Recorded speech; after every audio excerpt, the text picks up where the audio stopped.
भंडारा जिल्ह्यातील रानडुकराच्या हल्ल्यात गंभीर जखमी झालेल्या 53 वर्षीय इस्माचा नागपूर येथील रुग्णालयात मृत्यूशी झुंज देत असताना 10 दिवसानंतर प्राणज्योती मावळली। मृताच्या वारसाला आर्थिक मदत व पाल्याला नोकरी देण्यात यावी या मागणीला घेत बुधवारी मृतदेह थेट उपवन संरक्षक कार्यालयात आणला। अचानकपणे घडलेल्या या प्रकाराने एकच खळबळ उडाली। आर्थिक मदतीची लेखी आश्वासन वन अधिकाऱ्यांनी आंदोलनकर्त्यांना दिल्यानंतर आंदोलन मागे घेण्यात आले। प्रवीण सीताराम वासनिक, वय 53 वर्ष, फुलसावरी असे मृत इस्माचे नाव आहे। ते MIDC येथील एका कंपनीत मजूर म्हणून कार्यरत होते। रविवारी 16 जून रोजी कामे आटपून ते दुचाकीस्वारीने घरी जात होते। दरम्यान फुलसावरी ते गडेगाव डेपो फाट्यादरम्यान असलेल्या चिखली तलावाजवळील रोपवाटिकानजीक रानडुकराने त्यांच्यावर हल्ला केला। यात ते गंभीर जखमी झाले। ग्रामस्थांनी घटनास्थळी धाव घेऊन त्यांना तातडीने लाखनी ग्रामीण रुग्णालयात दाखल केले।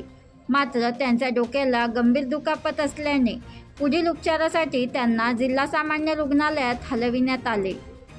जिल्हा रुग्णालयात उपचारानंतर डॉक्टरांनी नागपूर येथे रेफर करण्याचा सल्ला दिला। त्यावर नागपूर येथील खाजगी व शासकीय रुग्णालयात उपचार सुरू होते। मात्र 25 जून रोजी त्यांचा उपचार दरम्यान मृत्यू झाला। शासनाकडून मिळणारी जी निधी आहे ते निधी हल्ल्यावर आहे, अपघातावर नाही आहे। आणि जर तो अपघात असेल, त्यांनी जर सांगितलं असेल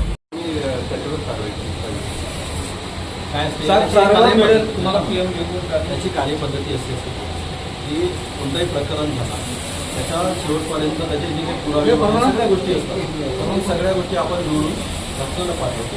त्याच्यावर विचार करून पॉझिटिव्हली विचार करून पुढील गोष्टी करतो। आज कसं आहे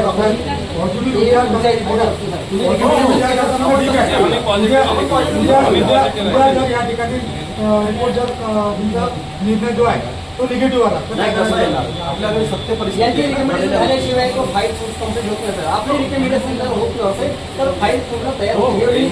पण पॉझिटिव्ह आहे, आता फाईल सुरू आहे। आतापर्यंत सगळ्या पण पॉझिटिव्ह रिकमेंड करून आणि पाठवतो। आतापर्यंत जे आपले पुरावे आलेले आहेत ना ते त्याच परिस्थितीनुसार आलेले आहेत आणि ते तसंच चाललेलं आहे। तुम्ही बघू शकता हे सगळे फाईल आपली कार्यवाही सुरूच्या कंटिन्यू हे सगळे पुरावे वगैरे आवडले घेतले। 10 दिवसामध्ये ज्यावेळी अपघात झाला तुमच्या बनवा व्हिडिओ, पाठवा व्हिडिओ, आम्ही तुमच्या न्याय व हक्कासाठी लढा देऊ। ताज्या बातम्या व घडामोडींसाठी पाहत राहा फक्त महाराष्ट्र लाईव्ह न्यूज। आजच आमच्या चॅनलला सबस्क्राईब करा, शेअर करा, कमेंट करा आणि हो, बेल आयकॉन दबायला विसरू नका। जय महाराष्ट्र।